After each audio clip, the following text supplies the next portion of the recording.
Ako si Lian, 11 taong gulang, at halos araw-araw ay naglalaro kami ng pinsan kung si Ben sa malawak na bakuran ng lola. Sa dami ng aming mga laruan at palaruan, hindi kami nauubusan ng maaring gawin. Ngunit isang araw, may natuklasan kami na nagbigay ng kakaiba at bagong layunin sa aming paglalaro. Habang nagtatakbuhan kami sa likod ng bahay, napansin namin ang kakaibang tunog. Ano yon? Tanong ni Ben. Agad kaming naghahanap ng pinagmumulan ng ingay at doon namin nakita ang isang ibon. Nakahandusay ito sa lupa, tila hirap na hirap at may bahagyang dugo sa pakpak. Ay, kawawa naman, sabi ko habang lumuhod sa tabi ng ibon. Napatingin si Ben sa akin, kita ang takot at awa sa kanyang mga mata. Anong gagawin natin, Lian? Tanong niya na may halong kaba. Hindi ko rin alam ang sagot sa oras na iyon, pero alam kong kailangan naming gumawa ng paraan para matulungan ang ibon. Kailangan natin siyang alagaan, sagot ko. Baka sakaling gumaling siya. Dahan-dahan naming binuhat ang ibon at dinala sa lumang kahon ng sapatos na aming nilagyan ng tela. Ramdam ko ang init ng kanyang katawan at bawat paghinga niya ay puno ng hirap. Baka kailangan niyang dalhin sa manggagamot, suhestiyon ni Ben. Habang hinahaplos ko ang pakpak ng ibon, naisip ko ang hirap na pagtawid sa bayan para makahanap ng isang vet. Subukan muna natin siya alagaan dito. Tingnan natin kung ano pa ang kaya nating gawin. Sa araw na iyon, bumalik kami sa bahay ng lola habang bitbit ang ibon sa kahon. Hindi pa rin mawala sa isipan ko ang posibilidad na hindi ito makaligtas. Ngunit sa kabila ng lahat, naramdaman kong may kakaibang determinasyon akong hindi ko pa nararanasan noon. Nang gabing iyon, hindi ako makatulog. Puno ng alalahanin ang isip ko habang iniisip kung paano ang tamang pag-aalaga sa kanya. Paano kung hindi ko siya mapagaling? Paano kung kinabukasan maaga kaming gumising ni Ben para tingnan ang kalagayan ng ibon. Nakita naming mas mukhang malakas na ito kaysa kahapon. Tingnan mo, gising na siya, sigaw ni Ben na puno ng tuwa. Ngunit sa kabila ng aming saya, napansin kong may kakaiba sa paligid. Ang mga ibon sa paligid ng bakuran ay tila nagbabantay sa amin, ang kanilang mga mata ay nakatuon sa kahon. Parang may mali, sabi ko kay Ben habang sinubukan kong pagmasdan ang kanilang galaw. Nang bumalik kami sa kahon, may nadiskubre kaming nakagugulat na bagay. Sa ilalim ng telang nakatakip sa ibon, may nakita kaming piraso ng papel na hindi namin alam kung paano napunta roon. Nakasulat dito ang mga salitang, ang tunay na pakpak ay hindi makikita sa mata. Napatingin ako kay Ben at siya'y napatigil din. Sino ang naglagay ng papel na ito? At ano ang kahulugan nito? Sa likod ng aming isipan, alam naming hindi ito ordinaryong pagkakataon. Ngayon, higit pa sa pag-aalaga ng isang sugatang ibon, tila may mas malalim na misteryo kaming dapat tuklasin. Mula nang makita namin ni Ana ang sugatang ibon sa likod ng aming bahay, ang bawat araw ay naging espesyal. Sa unang pagkakataon, naramdaman ko ang kakaibang saya sa pag-aalaga ng isang nilalang na tila kailangan ang aming tulong. Hindi ko akalaing ang isang maliit na ibon ay makakapagbigay sa amin ng ganoong kalalim na koneksyon. Sa tuwing umaga, bumabangon kami ng maaga upang tingnan ang kalagayan ng ibon. Sa paglipas ng mga araw, unti-unti itong nanumbalik sa lakas. Nakakaawa ang itsura nito noong una na may pilay sa pakpak at hirap sa paghinga. Ngunit sa aming masusing pag-aalaga, unti-unti na itong bumabalik sa dating sigla. Pinangalanan namin itong Siwi mula sa salitang silwi na nangangahulugang ligtas. Sa silid ng aming garahe na pansamantalang naging tahanan ni Siwi, naglagay kami ng maliit na kahon na may malambot na tela. Ang bawat pagkain ay naghahatid sa amin ng pag-asa, lalo na kapag nakikita naming nauubos na ang mga buto at tubig na inilagay namin. Sa bawat paggalaw ni Siwi, nararamdaman ko ang tibok ng aking puso. Para bang ang bawat tagumpay ng ibon ay tagumpay rin namin. Isang araw, habang naglalaro kami ni Ana sa labas, bigla kong narinig ang isang kakaibang tunog mula sa garahe. Nagmamadali akong tumakbo papunta roon, kasunod si Ana. Sa aming pagdating, nakita namin si Siwi na nakatayo sa gilid ng kanyang kahon. Ang mga pakpak ay nakabuka, parang handa ng lumipad. Nagsisigawan kami sa tuwa, ngunit bigla itong natigilan at bumalik sa loob ng kahon. Sa tingin mo, handa na ba siyang lumipad? Tanong ni Ana. Ang mga mata ay nagliliwanag sa pag-asa. Siguro, pero hindi pa tayo dapat magmadali. Sagot ko. Alam kong kailangan naming tiyakin munang lubos ng magaling si Siwi bago namin siya hayaang lumipad sa labas. Sa mga sumunod na araw, nagplano kami kung paano namin hahayaan si Siwi na makalipad sa labas. Naisip naming maglagay ng maliit na bakod sa likod ng bahay, sapat na malawak para makapag-practice si Siwi, ngunit sapat na rin ang seguridad para hindi siya mawala. Lahat ng ito ay ginawa namin ng may pag-iingat, tila mga magulang na nag-aalala sa kanilang anak. Dumating ang araw na kami nangahas na buksan ang garahe at hayaang makalipad si Siwi sa bakuran. Ang araw ay maliwanag at ang hangin ay banayad. Habang nakatayo kami ni Ana sa gilid, hinayaan naming buksan ni Siwi ang kanyang mga pakpak. Sa unang hakbang nito palabas sa kahon, para bang nararamdaman ko ang pag-alon ng hangin. Lumipad si Siwi ng mababa, bumagsak at muling bumangon. Sa bawat pagkabigo, naroon kami ni Ana, handang umalalay. Sa wakas, isang malakas na hampas ng pakpak ang narinig namin. Siwi ay lumipad ng mas mataas kaysa sa inaasahan namin. Ang saya at tuwa ay hindi maipaliwanag. Ngunit sa paglipad nito, bigla kaming kinabahan. Ang hangin ay biglang bumilis at si Siwi ay tila nahirapan sa paglipad. Biglang bumagsak si Siwi sa isang sulok ng bakuran sa ilalim ng lilim ng puno. Tumakbo kami ni Ana, ang kaba sa aming mga puso ay lumalakas. Ngunit sa aming paglapit, nakita namin na hindi si Siwi ang bumagsak. Isa itong piraso ng sanga na tinangay ng hangin. Si Siwi ay nasa taas ng puno, nakatingin sa amin. Para bang sinasabi niya na kaya na niyang makalipad mag-isa. Ang galing ni Siwi, sigaw ni Ana, ang mga mata ay punong-puno ng paghanga. Hindi ko alam kung ano ang dapat kong maramdaman. Ang saya ay naroon, ngunit may halong lungkot. Alam kong darating ang oras na kailangan na namin siyang pakawalan ng tuluyan. Ngunit habang iniisip ko ito, may kakaibang pakiramdam ang bumalot sa akin. Ang pakpak ni Siwi ay tila higit pa sa inaasahan ko. Sa kanyang paglipad, nakita ko ang isang bagay na hindi ko inaasahan. Sa taas ng puno, hindi lamang si Siwi ang naroon. May isa pang ibon na lumilipad kasabay niya at sa kanilang paglipad palayo, naiwan sa amin ang isang tanong. Paano kung ang ibong iyon ay siya talagang dahilan kung bakit bumalik si Siwi sa amin? Ang tanong na ito ay nag-iwan sa amin ng pag-aalinlangan. Ngunit sa kabila ng lahat, alam kong ginawa namin ang tama. Sa aming pagbalik sa loob ng bahay, nagtitiwala kami na si Siwi ay may bagong simula. Ngunit sa aking puso, may tanong na hindi ko pa rin masagot. Ano kaya ang tunay na kwento ni Siwi bago namin siya natagpuan? Napakaliwanag ng araw nang gumising ako kinaumagahan. Ang liwanag ng araw ay tila nagbibigay ng panibagong pag-asa at kasiglahan sa lahat ng bagay sa paligid. Paglabas ko sa aming maliit na silid, agad kong nakita si Kuya Miguel sa aming maliit na bakuran, abala sa pagtatayo ng mas maayos na kulungan para sa ibong aming nailigtas. Magandang umaga, Kuya, bati ko sa kanya habang nagmamadali akong lumapit. Magandang umaga, pinsan.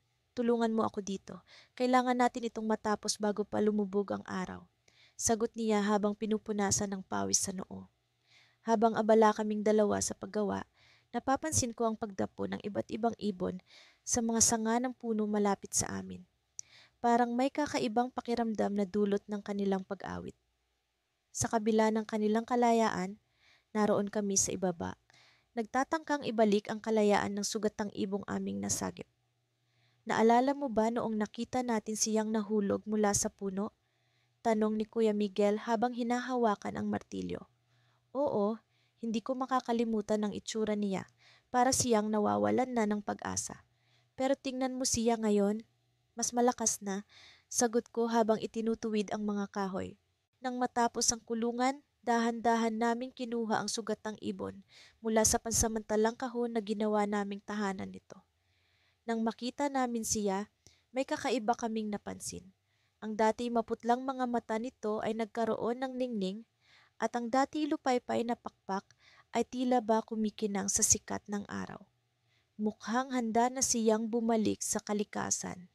Sabi ni Kuya Miguel, may halong saya at lungkot sa kanyang tinig. Dahan-dahan naming binuksan ang kulungan at hinayaan ang ibon na lumipad palabas. Ngunit sa halip na lumipad palayo, pumailan lang ito sa hangin at umikot sa paligid namin.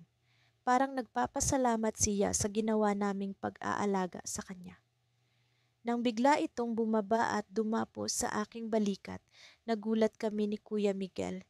Tila ba may nais siyang ipahiwatig. Nang biglang napansin kong may nakasabit sa kanyang sugatang pakpak. Isang maliit na papel na tila ba nakasulat sa kakaibang tinta. Kuya, tingnan mo ito, sabi ko habang dahan-dahang inaalis ang papel mula sa pakpak ng ibon. Sa aming pagkagulat, may nakasulat sa papel. Ang kalayaan ay hindi natatapos sa paglipad kundi sa pag-alaga sa iba. Walang pangalan, walang anumang palatandaan kung sino ang nagsulat. Ngunit parang biglang nagkaroon ng mas malalim na kahulugan ang aming ginawa. Parang isa itong mensahe na hindi lamang kami ang nakakaalam sa aming ginawa, kundi may iba pang nakamasid at nagmamasid sa aming kabutihan. Mukhang hindi ito isang ordinaryong ibon, sabi ni Kuya Miguel habang nakatitig sa mensahe. Bigla akong nakaramdam ng kakaibang kaba at pananabik. Ano kaya ang ibig sabihin nito, Kuya? At sino kaya ang naglagay ng mensahe? Yan ang kailangan nating alamin. Pero sa ngayon, hayaan na muna natin siyang magpakasaya at bumalik sa kanyang tahanan. Sagot ni Kuya Miguel habang hinahaplos ang pakpak ng ibon. Nang maramdaman ng ibon na handa na kaming magpaalam, dahan-dahan itong lumipad papalayo. Sinundan namin siya ng tingin hanggang sa mawala siya sa aming paningin. Ngunit ang mensahe at ang misteryo ay naiwan sa aming mga isipan. Sa mga sumunod na araw, naging abala kami ni Kuya Miguel sa pagtatanong-tanong sa mga tao sa baryo. Ngunit wala ni isa ang may alam tungkol sa kakaibang mensahe o sa ibong iyon. Tila isa itong palaisipan na kami lamang ang makalulutas. Isang gabi, habang kami nakaupo sa ilalim ng mga bituin, biglang may kumatok sa aming pintuan. Nang buksan ito ni Kuya Miguel, bumungad sa amin ang isang matandang lalaki na may maamong ngiti sa kanyang mga labi. Magandang gabi, mga bata, bati niya. Ako si Mang Isko at may nais akong ipakita sa inyo. Lumapit siya sa amin at naglabas ng isang lumang aklat mula sa kanyang bag. Ito ay isang alamat tungkol sa isang mahiwagang ibon na kayang magdala ng mensahe ng pag-asa sa mga taong may busilak na puso. Habang binabasa namin ang alamat, unti-unti naming napagtanto na ang ibong iyon ay hindi lamang isang sugatang nilalang, kundi isang mensahero ng kalikasan. Ngunit bago pa namin ito lubusang maunawaan, may sunod na mensahe na iniabot si Mang Isko. Nakikilala ko ang mga tulad ninyo at may bagong misyon kayong kailangan gawin. Hindi ko akalain na ang isang ordinaryong hapon ay magiging simula ng isang pambihirang pakikipagsapalaran. Naglalakad kami ni Aling Pining papunta sa kakahuyan upang maghanap ng mga ligaw na halaman na maaari naming itanim sa hardin. Kasama ko rin si Ate Lorna, ang pinsan kong matagal nang hindi nakakauwi mula sa Maynila. Noon ko lang siya ulit nakita matapos ang ilang taon, kaya naman sabik akong makasama siya. Habang naglalakad kami sa makipot na daan, Biglang huminto si Ate Lorna at itinuro ang isang bagay sa lupa. Tingnan mo, Dindo, aniya. Napatingin ako sa tinuturo niya at nakita ko ang isang sugatang ibon. Ang mga pakpak nito'y tila nawalan ng lakas at ang mga mata nito'y naghahanap ng tulong. Agad kaming lumapit at maingat na kinuha ito ni Ate Lorna. Hindi natin siya pwedeng iwan dito, sabi niya. Kailangan natin siyang dalhin kay Mang Tino para magamot. Sumang-ayon ako at kami nagpatuloy sa paglalakad patungo sa bahay ni Mang Tino. Si Mang Tino ay kilala sa aming baryo bilang magaling na manggagamot ng mga hayop. Sa tuwing may nasusugatan o may sakit na hayop sa kakahuyan, sa kanya namin ito dinadala. Pagdating namin sa bahay ni Mang Tino, agad niyang pinansin ang ibon na dala namin. Ah, isang pipit? Wika niya habang maingat na tinitignan ang mga sugat nito. Mukhang nasaktan ito sa pakpak. Kailangan natin itong gamutin at alagaan ng mabuti. Nagpatuloy si Mang Tino sa paglalapat ng gamot at pag-aasikaso sa pipit. Pinanood namin ni Ate Lorna ang bawat galaw niya, puno ng pag-asa na gagaling ang ibon. Nang matapos siya, iniabot niya sa amin ang ibon na ngayon ay nakabalot sa malinis na tela. Pagalingin niyo siya sa bahay niyo, Dindo, sabi ni Mang Tino. Kailangan niya ng pahinga at tamang pag-aalaga. Sa loob ng ilang linggo, naging abala kami ni Ate Lorna sa pag-aalaga sa pipit. Araw-araw namin itong binabantayan at pinapakain ng masustansyang pagkain. Unti-unti naming nakikita ang pagbuti ng kalagayan nito hanggang sa isang araw ay nagawa na nitong bumuka ang mga pakpak at sumubok na lumipad sa loob ng silid. Ang saya ko noon, pakiramdam ko'y isa akong bayani. Ngunit hindi ko alam na may mas malaki pang pagsubok na darating. Isang gabi, habang nag-uusap kami ni Ate Lorna sa balkonahe, narinig namin ang kakaibang ingay mula sa loob ng bahay. Agad kaming pumasok at nakita ang pipit na tila balisa at palipad-lipad sa paligid. Hindi na ito ang mahinang ibon na una naming nakita. Ngayon, puno ito ng enerhiya at tila may nais iparating. Ano kaya ang problema? Tanong ko kay Ate Lorna. Nang biglang bumukas ang bintana dahil sa hangin, nagulat kami nang makita ang pipit na bumilis ang paglipad papunta sa labas. Nagkatinginan kami ni Ate Lorna, alam naming may ibang bagay na nangyayari. Agad kaming tumakbo palabas at sinundan ng pipit sa kadilimang bumabalot sa paligid. Habang naglalakad sa madilim na kakahuyan, nararamdaman ko ang pagtaas ng tensyon sa hangin. Bakit kaya siya biglang nagkakaganito? Bulong ni Ate Lorna. Nagpatuloy kami sa paglalakad hanggang sa narating namin ang isang bahagi ng kakahuyan na hindi pa namin napupuntahan dati.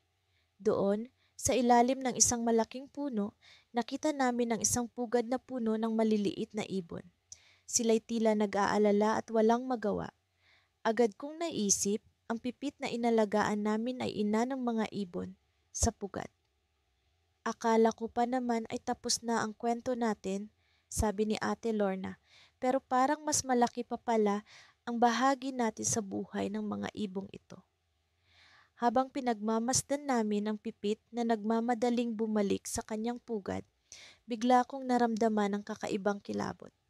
Parang may kakaibang presensya sa paligid na hindi ko maipaliwanag. Baka kailangan natin ng tulong, sabi ko kay Ate Lorna na nakatingin din sa paligid. At doon, sa gilid ng kakahuyan, may mga matang nagmamasid. Hindi kami nag-iisa.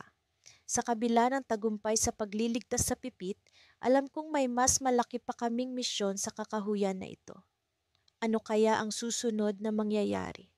Ang tanong na iyon ang bumabalot sa aking isipan habang unti-unting bumabalik kami sa aming tahanan. Sa araw na iyon, ang sikat ng araw ay tila mas maliwanag kaysa sa dati, nag-aanyaya ng panibagong pag-asa sa aming advokasya para sa mga ibong ligaw. Ako si Ana at kasama ko ang pinsan kong si Miguel ay muling bumisita sa aming lihim na kanlungan sa likod bahay. Naroon ang aming pinagaling na ibong ligaw, si Tuka, na unti-unting bumabalik ang sigla. Ngunit sa araw na iyon, may kakaibang nararamdaman akong kaba sa aking dibdib, na tila isang babala ng darating na pagsubok. Habang abala kami ni Miguel sa pag-aalaga kay Tuka, napansin namin na may kakaibang galaw sa paligid. Ang mga dahon sa mga puno ay tila kumakaluskos ng hindi pangkaraniwang lakas at ang ihip ng hangin ay may dalang malamig na simoy na bumabalot sa amin. Miguel, nararamdaman mo rin ba ito? Tanong ko sa kanya habang pinagmamasdan ang paligid. Oo, Ana. Parang may kakaibang nangyayari, sagot ni Miguel. Napatingin kami sa langit at nakita ang pagdating ng makapal na ulap na tila may dalang bagyo. Agad kaming nagdesisyon na ilipat si Tuka sa mas ligtas na lugar sa loob ng aming bahay. Sa kabila ng aming pagmamadali, hindi namin maiwasan ang kaba sa aming mga puso. Pagpasok namin sa bahay, agad naming inilagay si Tuka sa isang ligtas na sulok ng kusina. Nagsimula ang malakas na ulan at ang hangin ay humagupit sa mga bintana na tila isang matinding babala. Hindi namin inaasahan na ang papalapit na bagyo ay magiging isa sa pinakamalakas na naranasan namin. Habang patuloy ang pag-ulan, biglang nag-brown out. Ang buong paligid ay nabalot ng kadiliman. Tangi ang liwanag ng kandila na nagbigay sa amin ng kaunting pag-asa. Sa kabila ng takot, hindi namin iniwan si Tuka. Pinagaan namin ang kanyang kalagayan sa pamamagitan ng mga kwento at musika na inaawit namin sa kanya. Sa mga oras na iyon, naramdaman ko ang tunay na halaga ng pag-aalaga, na ang bawat buhay, gaano man kaliit, ay may karapat-dapat na atensyon at pagmamahal. Maya-maya pa, narinig namin ang malakas na kalabog mula sa labas. Natakot kami ni Miguel, ngunit sa kabila ng aming pag-aalinlangan, nagpasya kaming tingnan kung ano ang nangyayari. Dala ang kandila, dahan-dahan kaming lumabas ng bahay at sa aming pagkagulat, nakita namin ang isang puno na bumagsak sa gitna ng aming likod bahay, eksaktong sa lugar kung saan namin unang natagpuan si Tuka. Kung hindi natin siya inilipat, baka hindi ko na natapos ang aking sinasabi nang mapagtanto namin ang panganib na aming naiwasan. Sa gitna ng kaguluhan, naramdaman ko ang kakaibang determinasyon sa aming mga puso. Parang may bagong misyon na ipinagkatiwala sa amin ang kalikasan. Kinabukasan, matapos ang bagyo, bumalik ang liwanag at ang sikat ng araw ay muling bumati sa amin. Lumabas kami ni Miguel upang tingnan ang pinsala sa paligid. Ang aming dating kanlungan ay halos hindi na makilala, ngunit sa kabila ng lahat, naroon pa rin si Tuka, ligtas at buhay. Habang abala kami sa pag-aayos, biglang may dumating na hindi inaasahang bisita. Isang matandang lalaki na may dalang baston at isang hikbi ng pag-aalala sa kanyang mukha. Lumapit siya sa amin at nagpakilala bilang si Mang Lando, ang dating tagapag-alaga ng mga ibon sa bayan. Narinig ko ang ginawa ninyo para sa ibong ligaw, sabi niya, at nais kong makatulong. Sa kanyang mga kwento, nalaman namin na dati siyang nagtayo ng isang maliit na santuwaryo para sa mga sugatang ibon. Ngunit ito'y nasira ng isang bagyo taon na ang nakalipas. Naging inspirasyon para sa amin ang kanyang dedikasyon at nag-alok kami na muling simula ng kanyang proyekto. Isang bagong tahanan para sa mga ibong nangangailangan. Habang nag-uusap kami, hindi ko maiwasang mapansin ang kakaibang tingin ni Mang Lando kay Tuka. Ana, Miguel, sabi niya, may kakaiba kay Tuka. Parang siya ang ibong na nagligtas sa akin noon mula sa kapahamakan. Nagulat kami ni Miguel sa kanyang sinabi. Paano nangyari iyon? Sa pag-usisa namin, napagtanto naming may mas malalim na koneksyon ang ibong ito sa buhay ni Mang Lando, na tila isang mahiwagang ugnayan na hindi namin inaasahan. Habang nag-iisip kami sa bagong twist na ito, isang ideya ang pumasok sa isip ko. Miguel, paano kung ang misyon natin ay hindi lang para kay Tuka, kundi para sa lahat ng ibon sa kanyang kalagayan? Tanong ko sa kanya, puno ng pag-asa at pananabik. Sa pagbuo ng aming plano, naramdaman ko ang kakaibang saya at determinasyon. Ang aming paglalakbay ay hindi pa tapos at sa kabila ng mga pagsubok, kami handang harapin ang anumang hamon para sa kaligtasan at kapakanan ng mga ibong ligaw. Ngunit sa likod ng lahat ng ito, naroon ang tanong na patuloy na bumabagabag sa amin. Ano nga ba ang tunay na kwento ni Tuka at paano siya magiging daan sa bagong simula ng aming advokasya? Sa ilalim ng malamlam na liwanag ng buwan, ako at si Lila ay tahimik na nakaupo sa beranda habang pinagmamasdan ang sugatang ibong ligaw na si Pio. Ilang linggo na rin ang lumipas mula nang una naming makita ang ibon sa gilid ng kalsada. Sira ang pakpak at halos walang malay. Sa aming murang edad, sino ang mag-aakala na magiging tagapangalaga kami ng isang nilalang na tila ba'y simbolo ng kalayaan? Ngunit sa gabing ito, may kakaibang lungkot ang bumabalot sa aming paligid. Alam mo, Leo, bulong ni Lila habang sinisipat ang ibon, parang mas lumalakas na sipyo. Pero bakit parang hindi siya masaya? Tumingin ako kay Lila at nakita ko ang pag-aalala sa kanyang mga mata. Simula nang makita namin si Pio, naging sentro na siya ng aming mga araw. Naging parte na siya ng aming buhay, isang anyo ng responsibilidad na nagpatibay sa aming pagkakaibigan. Ngunit sa kabila ng lahat ng aming ginagawa, parang may kulang.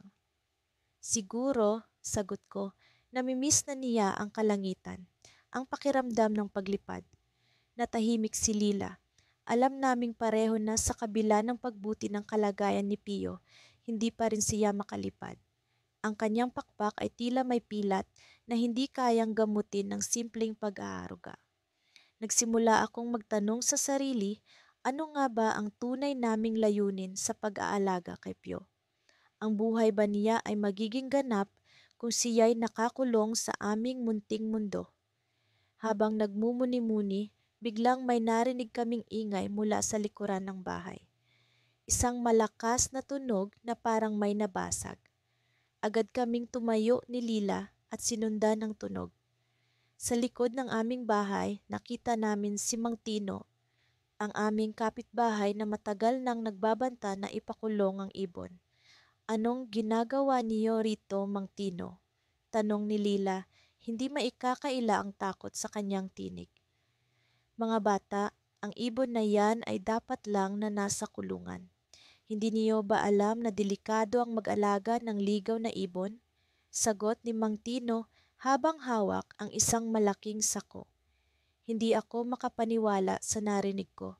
Simula nang makita namin si Pio, naging abala kami sa pag-aaral kung paano siya alagaan ng maayos. Alam naming hindi perpekto ang aming pamamaraan, ngunit ang intensyon namin ay maging ligtas siya sa kapahamakan. Ngunit hindi po namin siya pababayaan. Pagtatanggol ko, inaalagaan namin siya ng maayos. Alam namin ang aming ginagawa. Ngunit hindi nakinig si Mang Tino. Sa halip, sinubukan niyang lumapit kay Pio. Kita sa kanyang mga mata ang determinasyon na alisin ang ibon sa aming pangangalaga.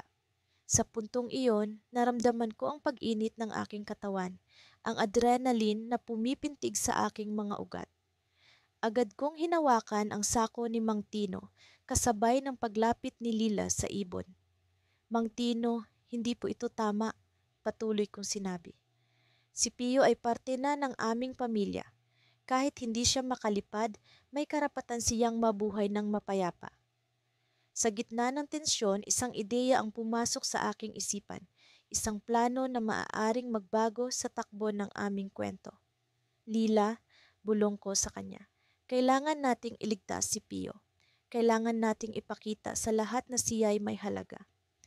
Nagkatinginan kami ni Lila at sa kanyang mga mata ay nakita ko ang determinasyon na bumangon at ipaglaban ang aming mahal na ibon. Sa sandaling iyon, nagkaisa kami sa isang plano na maaaring magdala ng malaking pagbabago hindi lamang sa buhay ni Pio, kundi sa aming buhay bilang magpinsang nagmamahalan. Habang si Mang Tino ay abala sa kanyang pag-iisip, kami ni Lila naman ay bumuo ng hakbang na magpapatunay ng halaga ni Pio sa aming komunidad. Hindi namin alam kung ano ang magiging resulta, ngunit ang alam namin ay hindi kami susuko. Sa paglipas ng araw, nagplano kami ng isang maliit na pagtitipon sa aming bakuran. Inimbitahan namin ang mga kaibigan, kapitbahay at pati na rin ang aming mga guro. Ang layunin ay ipakita ang kwento ni Pio, kung paano siya naging inspirasyon sa amin at kung paano niya pinatibay ang aming pagkakaibigan.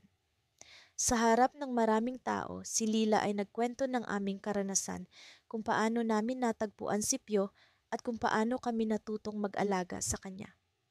Sa kanyang mga salita, naramdaman ko ang pag-asa at inspirasyon na bumabalot sa paligid.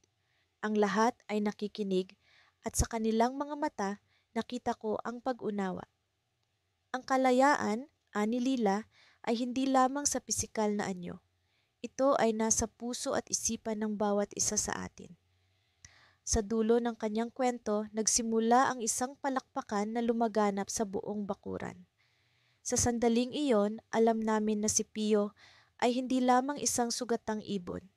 Siya ay naging simbolo ng pag-asa, ng kalayaan at ng pagmamahalan.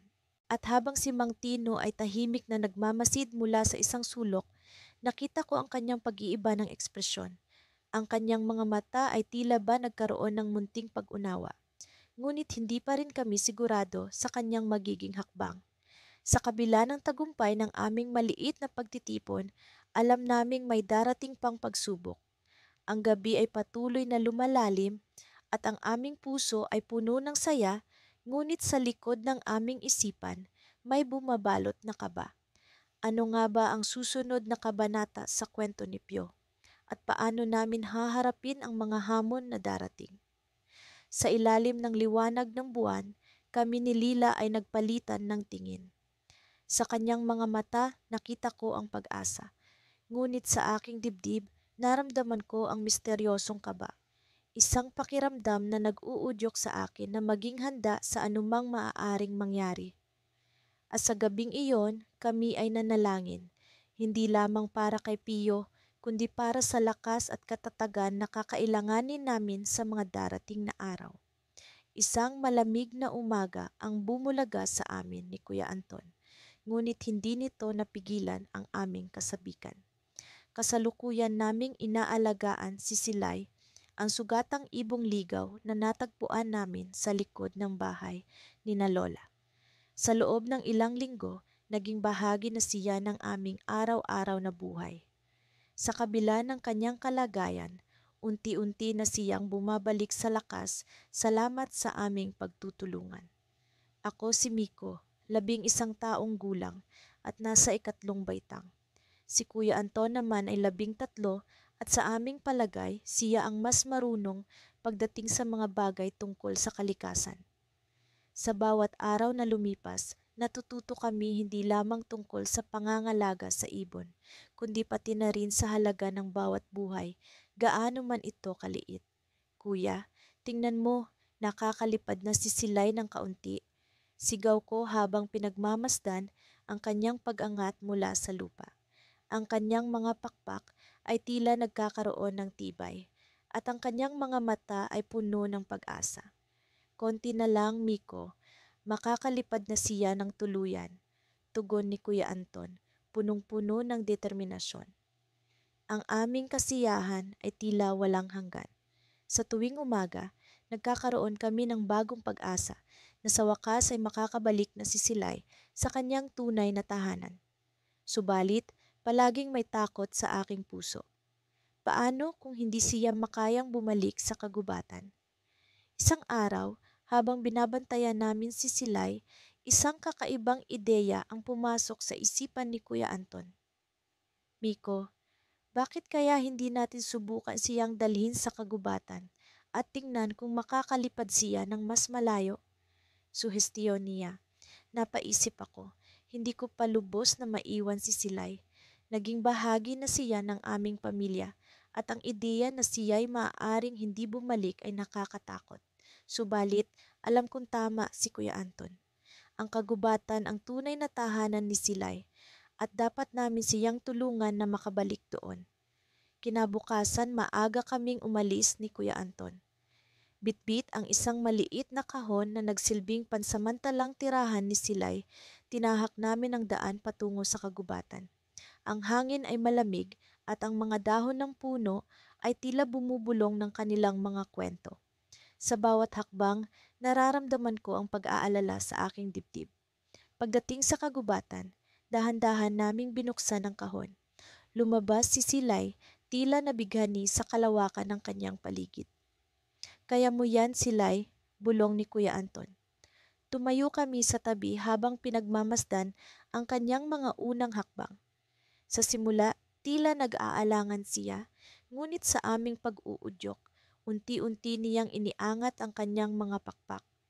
Ang kanyang paglipad ay mabagal sa simula, ngunit hindi nagtagal, nagkaroon siya ng lakas. Ang pag-asa ay bumalik sa aming mga puso. "Tingnan mo, Miko, nakakalipad na siya," sigaw ni Kuya Anton, puno ng tuwa. Ngunit sa kanyang paglipad, isang bagay ang hindi namin inaasahan. Sa kalagitnaan ng kanyang pagangat, biglang bumaba si Silay, tila nahulog. Agad kaming tumakbo papunta sa kanya at nakita na tila may sugat sa kanyang pakpak. Paano nangyari ito? Hindi ba siya ganap na gumaling? Habang binabantayan namin siya, isang matandang lalaki ang lumapit sa amin. Siya'y mukhang hindi pamilyar, ngunit may kakaibang kabaitan sa kanyang mga mata. "Ano ang nangyari sa ibon?" tanong niya habang nakatingin kay Silay. "Sinubukan naming tulungan siya pero nasugatan siya ulit," sagot ni Kuya Anton, puno ng pag-aalala. "Marahil ay may kailangan pa kayong gawin para makabalik siya sa kanyang tahanan," sabi ng matanda na tila may alam sa kalagayan ni Silay. Nagtataka ako sa kanyang sinabi. Ano pa kaya ang kulang na dapat naming gawin? Sa kanyang mga mata, nakita ko ang pag-unawa. Parang siya'y may alam na hindi namin batid. Ngunit bago pa kami makapagtanong, unti-unti siyang lumayo, iniwan kaming puno ng pag-aalinlangan. Ang kanyang mga sinabi ay tila isang palaisipan na kailangang lutasin. Ano nga ba ang kulang sa aming ginawa? Paano namin matutulungan si Silay na ganap na makabalik sa kanyang tahanan? Sa kanyang paglayo, natutunan naming may higit pa sa simpleng pag-aalaga. Sa aming puso, alam naming hindi pa tapos ang kwento ni Silay at ang kanyang paglalakbay ay nagsisimula pa lamang. Sa aking isip, naglaro ang mga tanong. Kaya ba naming tulungan si Silay na bumalik sa kanyang tunay na tahanan? Ang sagot ay tila nasa hangin, hinihintay na mahanap. Ngunit sa isang bagay, sigurado kami, hindi namin siya iiwan. Sa aming determinasyon, alam naming makakamit ni Silay ang kalayaan na kanyang hinahangad. Ngunit paano? Iyon ang palaisipan na aming haharapin. Sa mga araw na nagdaan, unti-unting bumalik ang lakas ng sugatang ibong aming natagpuan. Bawat umaga, sabik kaming magpinsan na pumunta sa munting kubo sa likod ng bahay upang alagaan ito. Pinangalanan namin siyang Laya, isang simbolo ng pag-asa at kalayaang muling lumipad sa kalangitan. Ako si Mia, ang mas nakatatandang pinsan, at si Ben, ang aking masigasig na katuwang. Sa kabila ng aming murang edad, nararamdaman namin ang responsibilidad na ibinigay sa amin ng pagkakataong ito. Ang bawat araw ay parang bagong kabanata ng aming pakikipagsapalaran. Nakita namin ang unti-unting pagbuti ng kalagayan ni Laya. Mula sa sugatan at takot na ibon, ngayon ay puno na ng sigla at buhay. Isang araw, habang kami ay naglalaro sa ilalim ng puno ng mangga, napansin namin ang kakaibang paggalaw ng mga ulap sa kalangitan. Ang hangin ay tila may dalang babala. "Mia, tingnan mo," sigaw ni Ben, sabay turo sa papalapit na makapal na ulap. Nagkatinginan kami, batid ang paparating na bagyo. Agad kaming nagmadali patungo kay Laya. Ang kanyang kulungan ay matatagpuan sa loob ng kubo na gawa sa kahoy at yero. Bagaman ito ay ligtas mula sa ulan, alam naming kailangan namin siyang ilipat sa mas matibay na silungan. Ben, kailangan nating kumilos. Wika ko sabay buhat kay Laya mula sa kanyang kulungan. Ramdam ko ang bahagyang pagngiwi ng ibon. Marahil ay dahil sa takot sa papalapit na bagyo. Mabilis kaming naglakad patungo sa loob ng bahay kung saan may mas matibay na lugar para kay Laya. Sa bawat hakbang, nararamdaman ko ang pagbilis ng tibok ng aking puso. Hindi lamang para sa aming kaligtasan, kundi para sa kaligtasan ng ibon na nasa aming mga bisig. Hindi namin kayang mawala si Laya pagkatapos ng lahat ng aming ginawa para sa kanya. Nang makapasok kami sa bahay, agad kong inayos ang isang kahon na puno ng malambot na tela at mga jacket. Dito muna siya, Ben, sabi ko habang maingat kong nilalagay si Laya sa loob. Lumingon ako sa bintana at kita ko ang pagbagsak ng malalaking patak ng ulan. Kasabay nito ang malakas na hangin na halos magpatumba sa mga puno sa labas. Habang patuloy ang pagragasa ng bagyo, naramdaman ko ang pagkapit ni Ben sa aking braso. Mia, paano kung hindi tumigil ang bagyo? Tanong niya, puno ng pag-aalala.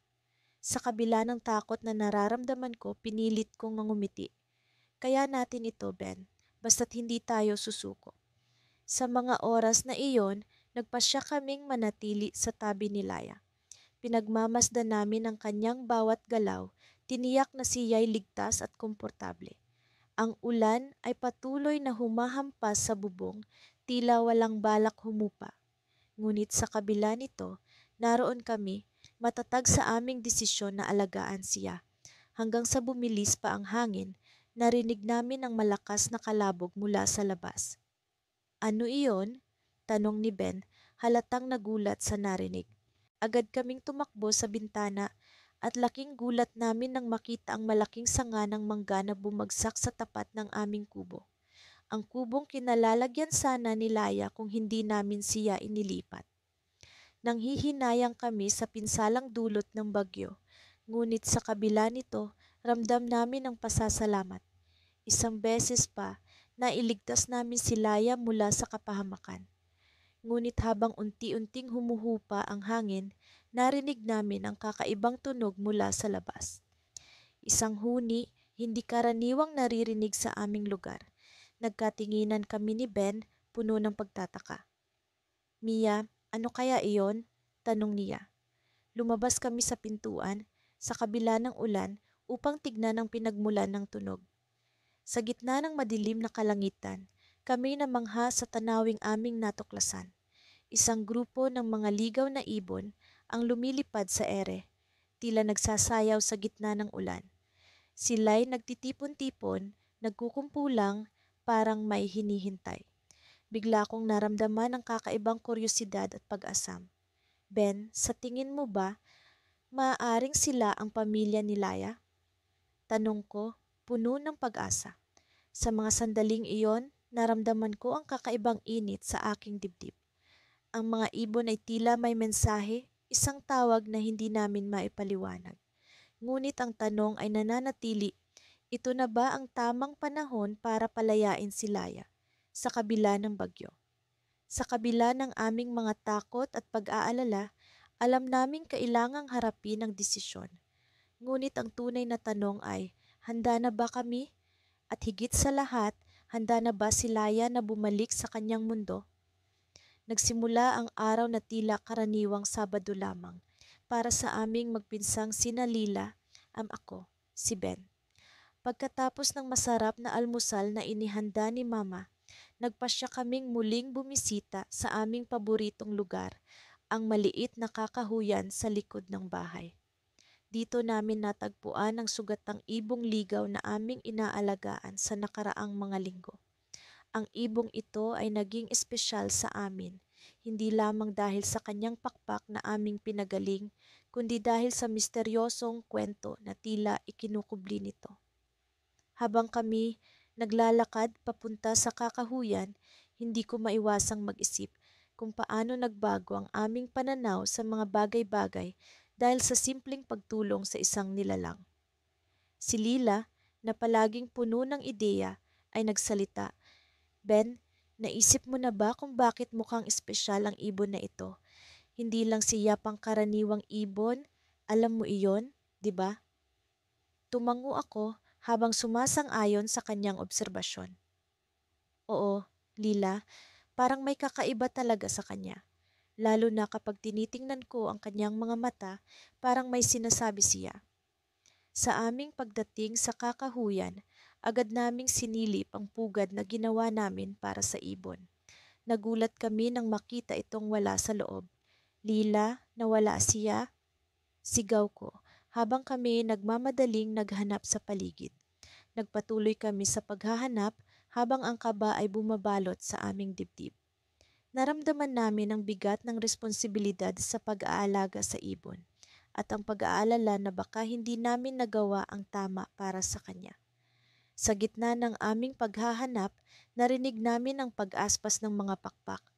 Tumingala kami at nakita ang ibon, tila masiglang lumilipad sa itaas, ngunit bigla itong bumaba at lumapag sa harapan namin. Ben, tingnan mo, sabi ni Lila, ang kanyang tinig puno ng pagkamangha. Lumapit kami sa ibon at napansin ang isang bagay na hindi namin nakita dati. Sa ilalim ng kanyang pakpak ay may maliit na piraso ng papel na nakatali.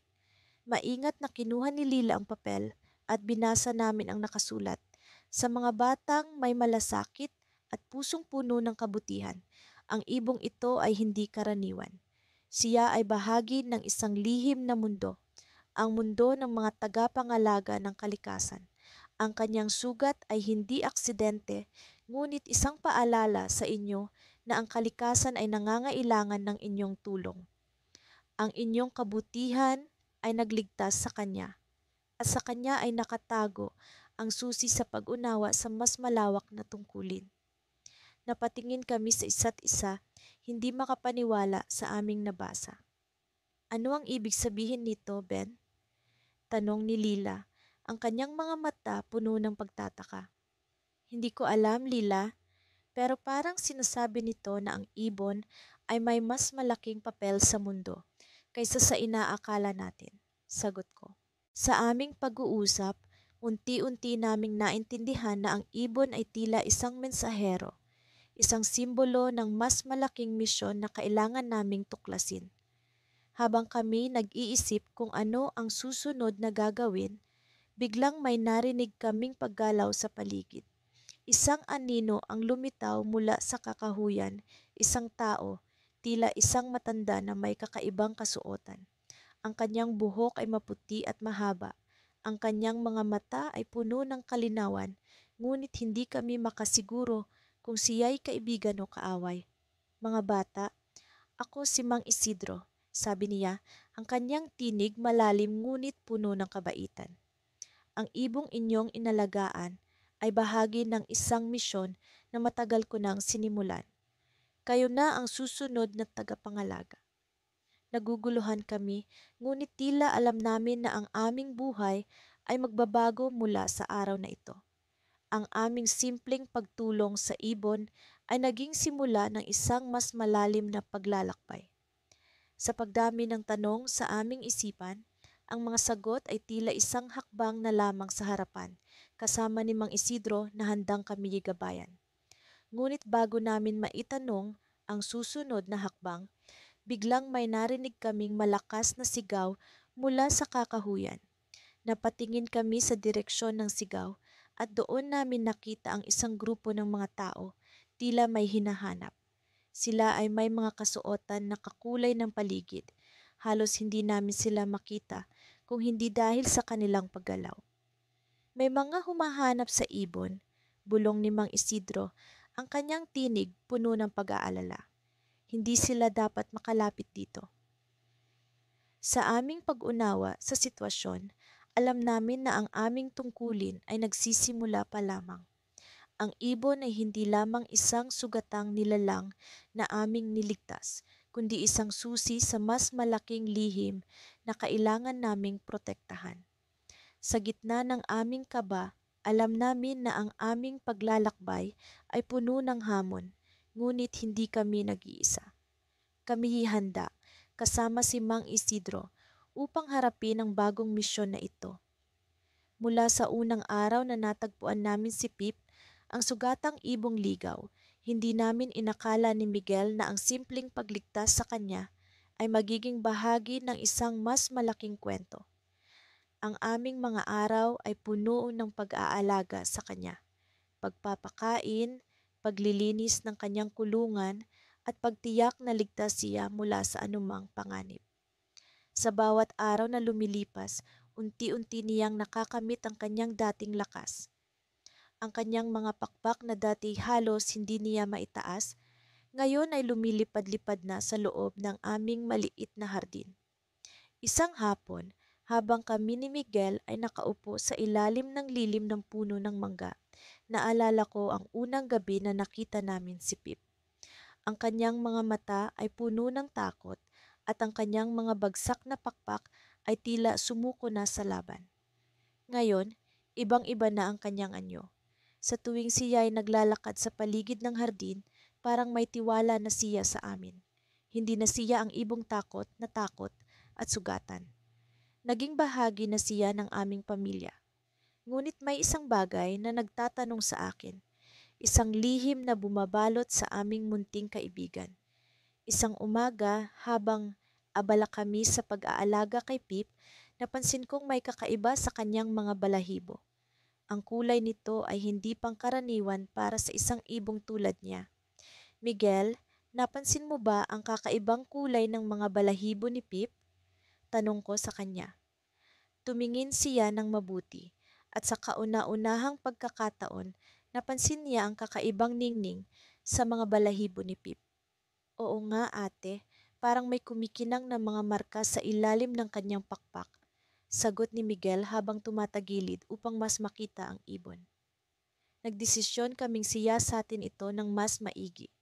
Dahan-dahan kong inangat ang pakpak ni Pip at doon namin nakita ang tila mga ginto at pilak na guhit na bumabalot sa kanyang balahibo. Parang isang lihim na tattoo na nakatago sa ilalim ng kanyang mga pakpak. Miguel, sigurado akong hindi ito normal. Bulong ko sa kanya habang pinagmamasdan naming mabuti ang kakaibang marka. Dahil sa aming pag-uusisa, nagpasya kaming magtanong sa aming guro sa science, si G. Alcaraz. Kilala siya bilang isang eksperto sa mga hayop at tiyak na makakahanap siya ng sagot sa aming katanungan. Kinabukasan, dinala namin si Pip sa paaralan. Agad namang humanga si G. Alcaraz sa aming kuwento ng pagligtas sa ibon. Napakabuti ng ginawa ninyo mga bata. Ngayon, tingnan natin ang kakaibang marka na sinasabi ninyo. Sabi niya habang maingat na ininspeksyon ng ibon. Habang tinitingnan niya si Pip, biglang nagtaka si G. Alcaraz. Hindi ko pa nakikita ang ganitong klaseng mga markings sa isang ibon dati, wika niya. Mukhang kakaiba ang ibong ito at may posibilidad na hindi siya ordinaryong ibon. Nagpalitan kami ng tingin ni Miguel. Ano ang ibig sabihin ni G. Alcaraz? Hindi ordinaryong ibon? Ano nga ba ang lihim ni Pip? Sa mga sumunod na araw, hindi mawala sa isip namin ang sinabi ni G. Alcaraz. Patuloy kaming nag-research tungkol sa mga ibon na may ganitong klasing markings, ngunit wala kaming makitang kapareho kay Pip. Hanggang isang gabi, habang nakaupo kami sa hardin, biglang bumisita si G. Alcaraz sa bahay. Mga bata, may natuklasan ako tungkol sa ibon ninyo. Sabi niya na tila may dalang malaking balita. Anong natuklasan ninyo, G. Alcaraz? Tanong ko, puno ng pag-asa at kaba. Ang mga markings ni Pip ay katulad ng isang uri ng ibon na matagal nang pinaniniwalaang nawawala. Ayon sa mga lumang tala, ito ay tinatawag na Golden Phoenix, isang ibon na sinasabing may kakayahang manggamot ng mga sugat at may daladalang swerte sa mga nag-aalaga sa kanya. Nagulat kami ni Miguel sa narinig. Ang aming simpleng kaibigan pala ay may taglay na hindi pangkaraniwang kapangyarihan. Ngunit bago pa man kami makapag-isip ng mabuti, biglang umihip ang malamig na hangin sa paligid. Si Pip, na nooy tahimik na nakaupo, ay biglang lumipad sa itaas ng puno ng mangga. Sa ilalim ng liwanag ng buwan, ang kanyang mga pakpak ay kumikinang na parang ginto. At doon, sa gitna ng aming pagtataka, biglang lumitaw sa likod ng puno ang isang anino. Isang anino na tila nagmamasid kay Pip mula pa noong una. Sa pagkagulat, napatingin kami ni Miguel kay G. Alcaraz. Anong nangyayari, G. Alcaraz? Tanong ni Miguel, puno ng takot at pag-aalala. Ngunit bago pa man makasagot si G. Alcaraz, ang anino ay nagsalita. Matagal ko nang hinahanap ang ibong iyan. Hindi niyo alam kung gaano kahalaga siya, sabi ng estrangherong boses. Sino ang misteryosong taong ito? At bakit niya hinahanap si Pip? Sa gitna ng malamig na gabi, isang misteryo ang bumalot sa aming munting hardin. Hindi ko malilimutan ang araw na iyon. Ang araw na nagbago sa lahat ng aming pananaw sa buhay. Si Miguel, ang pinsan kong lagi kong kasama sa lahat ng aking mga paglalakbay, ay abala sa pag-aayos ng bagong tahanan ng sugatang ibong ligaw na aming nasagip. Ito'y isang maliit na kubo na gawa sa pinagtagpi-tagping sanga at dahon, matiyagang inayos upang maging komportable ang ibong si Hanji, ang pangalan na ibinigay namin sa kanya. Alam mo, Mara, sabi ni Miguel habang hinihimas ang ibon, parang tayo ang nagiging magulang ni Hanji. Napangiti ako sa kanyang sinabi. Bata pa lang kami ni Miguel, alam na namin ang hirap ng buhay. Madalas wala kaming magawa kundi mangarap at mag-isip ng mga paraan para makalampas sa mga hamon. At ngayon, sa kabila ng aming mga kakulangan, nagkaroon kami ng bagong misyon, ang alagaan at pagalingin si Hanji. Isang araw, habang abala kami sa pag-asikaso kay Hanji, napansin namin na tila may kakaiba sa kanya. Ang dati tila walang buhay na mga mata ay unti-unti nang nagkakaroon ng kislap. Ang mga sugat sa kanyang pakpak ay nagsisimula ng maghilom. Ang mga araw ng pag-aalaga at pagmamahal na ibinuhos namin ay unti-unti nang nagbubunga. Ngunit sa kabila ng aming pagsusumikap, may isang bagay ang bumabagabag sa akin. Isang hapon, habang pinapainom ko siya ng tubig, bigla siyang pumadyak at lumundag mula sa aking mga kamay. Nagulat ako at nag-alala na baka nasaktan ko siya. Pero sa halip, nakita kong unti-unting bumabalik ang sigla niya. Ang kanyang mga pakpak na dati hitiklop at walang galaw, ngayon ay tila nais ng bumuka. Miguel, tingnan mo, sigaw ko habang itinuturo si Hanji, na ngayon ay nagsisimula ng mag-unat-unat ng kanyang mga pakpak. Lumapit si Miguel at sabay kaming napangiti. Alam namin na malapit na ang araw na makakalipad na muli si Hanji. Ngunit may bahagi sa akin na natatakot. Paano kung pagkatapos ng lahat ng ito ay lilipad na siya at iiwan kami? Paano kung hindi na bumalik si Hanji? Isang gabi, habang nakaupo kami ni Miguel sa ilalim ng mga bituin, naisip ko ang lahat ng aming pinagdaanan. Mula sa araw na nasagip namin si Hanji hanggang sa pag-aalaga namin sa kanya. Lahat ng ito ay nagturo sa amin ng halaga ng pag-asa at pagmamahal. Ngunit hindi ko maiwasang magtanong, ano ang mangyayari kapag dumating na ang araw na kailangan na naming magpaalam? Mara, iniisip mo rin ba yon? Tanong ni Miguel, tila nabasa ang aking isipan. Oo, Miguel, sagot ko. Sana, kahit papaano, malaman niya kung gaano natin siya kamahal. Alam mo, Mara, sabi ni Miguel habang nakatingin sa mga bituin, minsan kailangan natin silang pakawalan para malaman nila kung gaano sila kalaya. At kapag bumalik sila, doon natin malalaman na tayo'y naging bahagi ng kanilang paglalakbay. Habang iniisip ko ang kanyang sinabi, naramdaman kong tama siya. Minsan, sa pag-ibig, kailangang hayaang lumipad ang mga mahal natin sa buhay. Kailangan natin silang palayain upang malaman nila ang kanilang tunay na halaga. Kinabukasan, nagising ako sa mga tinig ng mga ibon. Tila may kakaibang awit sa hangin. Paglabas ko ng aming tahanan, nakita ko si Hanji na nakatayo sa gilid ng aming kubo. Ang kanyang mga pakpak ay buo na at handa ng lumipad. Naramdaman kong ito na ang panahon. Unti-unti kong nilapitan si Hanji. Hinaplos ko ang kanyang ulo at bumulong, "Hanji, oras na para lumipad ka. Sana'y lagi mong tandaan na nandito lang kami ni Miguel para sa'yo." Tumango si Miguel sa tabi ko at sabay naming pinagmasdan si Hanji na unti-unting pumapaimbulog sa hangin. Ang aming mga puso ay puno ng saya at lungkot. Masaya kami dahil nagawa naming iligtas at alagaan si Hanji, ngunit malungkot dahil kailangan na naming magpaalam. Habang papalayo si Hanji, bigla siyang lumingon at tila ba tumingin sa amin. Isang matamis na paalam na hindi ko makakalimutan. Sa sandaling iyon, alam kong hindi pa ito ang katapusan ng aming kwento. Subalit, sa paglingon ni Hanji, may napansin kaming kakaiba. May isang bagay na kumikinang sa kanyang paa. Isang maliit na papel na nakatali sa kanya. Agad kong kinuha ang mga binoculars na nasa tabi ni Miguel upang mas maaninag ito. Sa aking pagmasid, napansin kong may nakasulat sa papel. "Miguel," sigaw ko puno ng pagtataka at kaba. "May mensahe si Hanji." Ano ang laman ng mensaheng iyon? Sino ang naglagay nito sa kanya? Ang mga tanong na ito ay nag-iwan sa amin ng maraming palaisipan.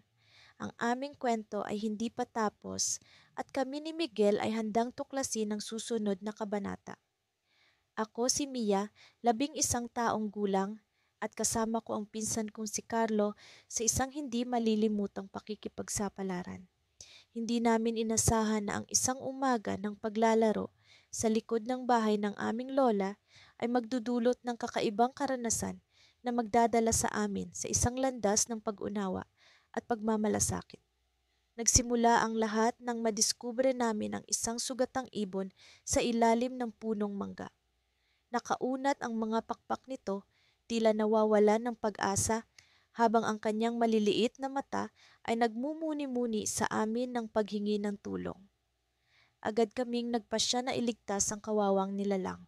Si Carlo, na mas matanda sa akin ng 2 taon, ang nagbigay ng lakas ng loob sa akin. Sabi niya, "Mia, kaya natin ito. Alagaan natin siya hanggang sa makalipad siya muli." Sa paglipas ng mga araw, naging masigla ang aming pagkalinga sa ibon. Tinawag namin siyang Pipit na naging bahagi na ng aming araw-araw na buhay. Binabasa namin ang tungkol sa tamang pag-aalaga ng sugatang ibon at sinikap naming sundin ang mga payo. Unti-unti, bumuti ang kalagayan ni Pipit. Nagkaroon siya ng lakas para bumuka ang kanyang mga pakpak at muli niyang natutunan ang paglipad kahit sa loob ng kulungan na ginawa ni Carlo mula sa lumang kahon ng sapatos. Ngunit sa kabila ng aming tagumpay, may nararamdaman akong bumabagabag sa akin. Napansin kong may kakaibang kinang sa mga mata ni Pipit tuwing naririnig niya ang huni ng mga ibon sa labas. Para bang may mga alaala siyang sinisikap balikan. Mga alaala ng kalayaan at ng buhay sa kalikasan. Sinabi ko ito kay Carlo at sumang-ayon siya. "Mia, baka oras na para pakawalan natin si Pipit," sabi niya habang nakatingin sa kulungan ng ibon. Isang umaga, nagdesisyon kami na subukang pakawalan si Pipit. Pinalibutan kami ng isang masayang hangin na para bang hinihikayat kami sa aming desisyon. Binuksan ni Carlo ang kulungan at dahan-dahan kong inilapit si Pipit sa aking balikat. "Handa ka na ba?" tanong ko, kahit alam kong hindi ko siya maririnig na sumagot. Biglang lumipad si Pipit at sa kanyang unang paglipad, tila naramdaman ko ang kanyang saya. Nagsimula siyang maglaro sa hangin, ginagalugad ang paligid, ngunit hindi pa rin siya lumalayo sa amin. Tila may koneksyon pa rin kami sa kabila ng kanyang kalayaan. Sa mga sumunod na araw, patuloy naming pinapanood si Pipit. Sinusundan niya kami tuwing umaga, lumilipad sa paligid ng bahay, ngunit hindi na bumabalik sa kulungan. Unti-unti naming natutunan ang halaga ng kalayaan at pagtanggap sa pagbabago. Isang gabi, habang kami ni Carlo ay nag-uusap sa ilalim ng mga bituin, may napansin kaming kakaiba. Isang grupo ng mga ibon ang lumilipad pataas at sa gitna nila ay ang isang ibon na may pamilyar na anyo. Si Pipit ba iyon? Bulong ni Carlo, punong-puno ng pagkamangha. Habang nagmamasid kami, napansin namin na tila may direksyon ng paglipad ng mga ibon. Parang may sinasamahan silang mahalaga. Pumailan lang ang mga ito patungo sa kagubatan sa likod ng bahay at sa isang iglap nawala sila sa aming paningin. Sa halip na mag-alala, ako'y nakaramdam ng kapayapaan. Para bang alam ko na nasa mabuting kalagayan si Pipit. Naisip ko na marahil ay natagpuan na niya ang kanyang tahanan kasama ang kanyang pamilya o mga kaibigan. Ngunit sa kabila ng aming pagtanggap, may isang hindi inaasahang pangyayari ang naganap. Kinabukasan, habang kami ay naglalakad sa paborito naming ruta, napansin namin ang isang kakaibang bagay sa lupa. Isang sulat na nakabalot sa dahon, tila sinadya itong ilagay doon. Nang binuksan namin ito, may nakasulat na mga salitang hindi namin inaasahan. Salamat sa pag-aalaga kay Pipit. May mga bagay na hindi ninyo alam, ngunit darating ang panahon para sa katotohanan. Napatingin kami ni Carlo sa isa't isa, puno ng pagtataka. Sino ang nag-iwan ng sulat at ano ang ibig sabihin ng katotohanan? Sa gitna ng aming pagkalito, naisip namin na hindi pa dito nagtatapos ang aming kwento. Ang mga salitang iyon ay nag-iwan ng maraming tanong sa aming isipan. Sino ang nag-iwan ng mensahe at anong katotohanan ang hinihintay namin? Sa pagkakataong iyon, alam namin na may bahagi pa ng kwento na aming dapat tuklasin. Sa likod ng aming tagumpay sa pag-aalaga kay Pipit, tila may mas malalim na kwento ang nais ipahiwatig sa amin.